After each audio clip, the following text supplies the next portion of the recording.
Très rapidement, moi j'interviens ici pour insister, persister sur l'innocence de mes clients, le colonel Ibrahim Kamaradi Kalonzo et M. Mamadou Aliou Keita. Je ne reviendrai plus sur tout ce qui a été dit. Le colonel Kalonzo est un innocent. La preuve ici a été rapportée qu'au moment des événements du 28 septembre 2009, il était effectivement en détention au PM3 sous instruction de l'état-major de la gendarmerie, précisément du colonel François Béavogui, ex-chef d'état-major adjoint. Un acte d'huissier en date du 30 avril 2023 est venu confirmer les dits de nos clients et la preuve du contraire n'a pas été rapportée. Partant de là, Monsieur le Président, je vous prie, Messieurs les assesseurs, de l'acquitter purement et simplement et d'ordonner sa remise en liberté pure et simple. En ce qui concerne M.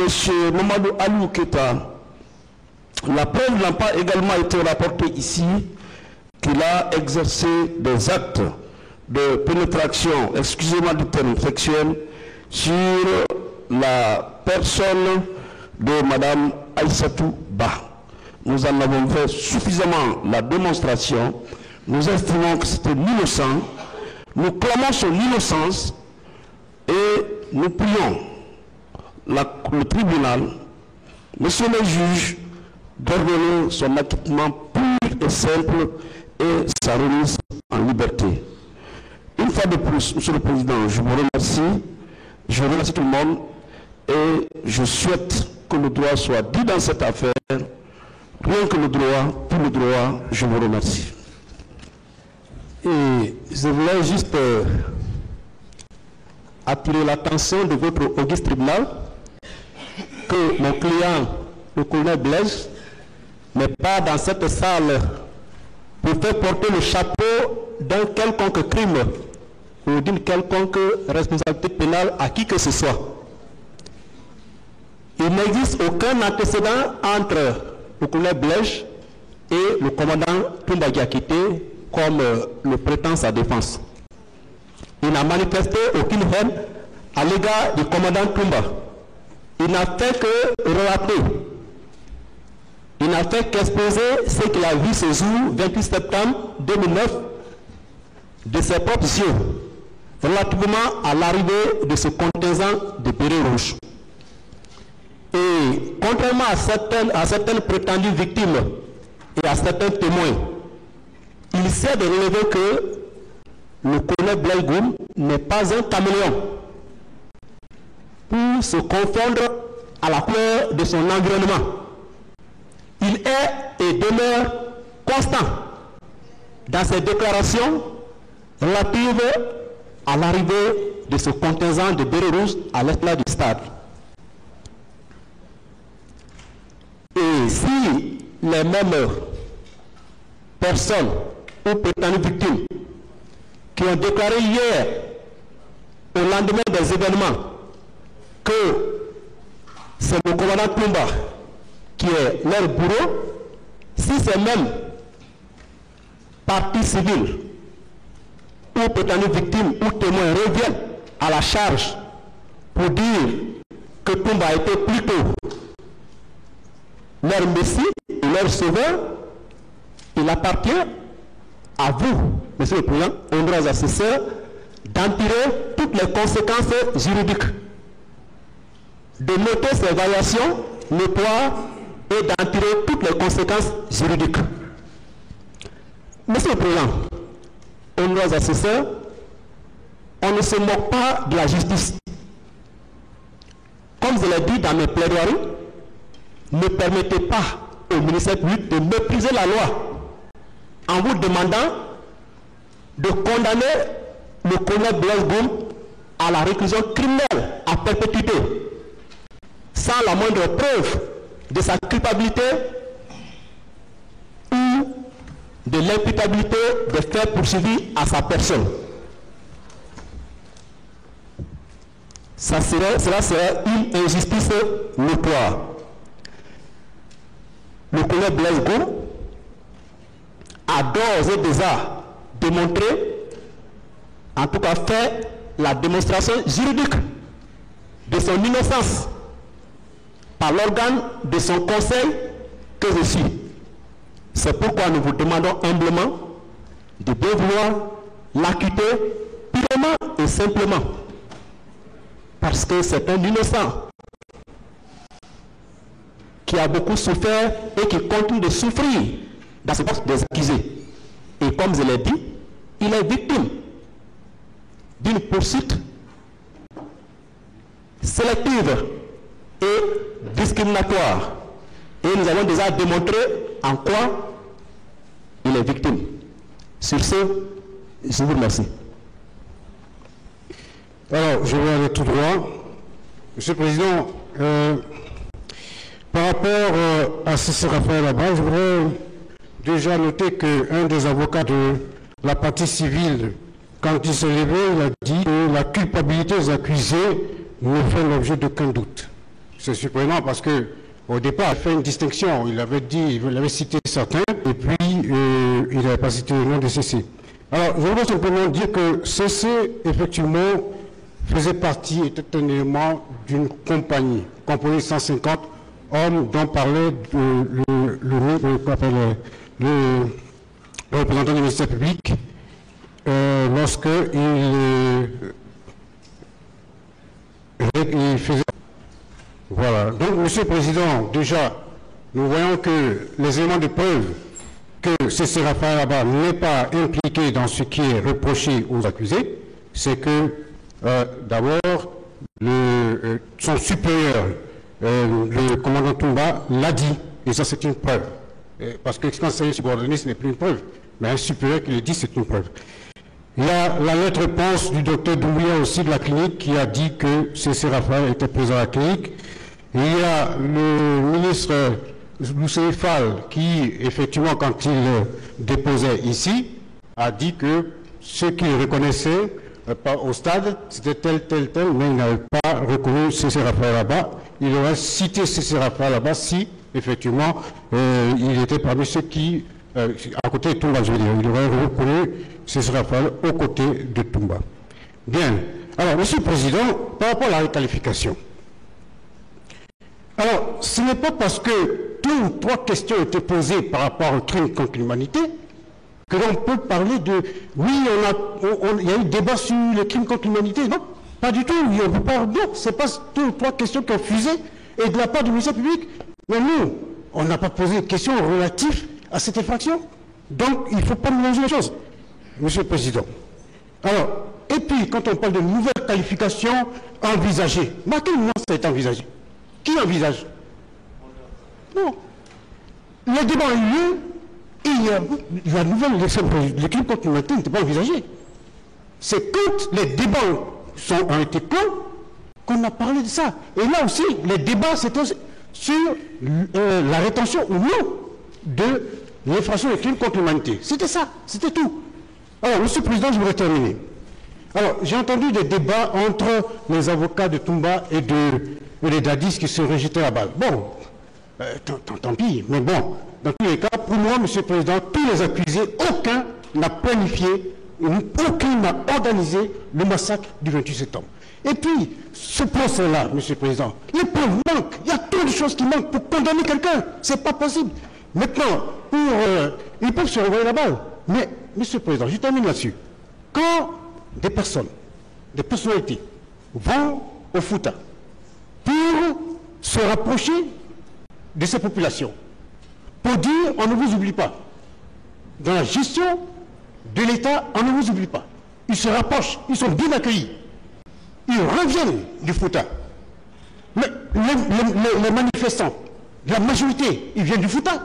La majorité. Est-ce que ces mêmes personnes qui ont été bien accueillies du Fouta vont venir tuer les gens comme ça qui les ont bien accueillis, les parents les ont accueillis, il y a quelqu'un, ils viennent les tuer? Quand même. Et puis ce procès, quand même, il y a tant de choses qui manquent. Moi, je ne vais pas être à votre place, mais je vous souhaite du courage. Je vous remercie. Merci une fois de plus de me donner la parole pour quelques répliques en quelques mots. Je voudrais insister sur le fait que ma défense est relative à Marcel Guilavogui, à Paul Mansa Guilavogui et à Mamadou Aliou Keita. Trois accusés que je défends dans ce dossier, pour lesquels j'avais beaucoup peur. Beaucoup. Ça, il faut l'avouer. Cependant, à la lumière des débats, nous avons constaté qu'on leur reproche pour l'un l'infraction de viol, pour les autres l'infraction, dit-on, en tout cas, à en croire à la défense de la DIS à un moment donné, que Marcel serait poursuivi pour assassinat. Chose dangereuse.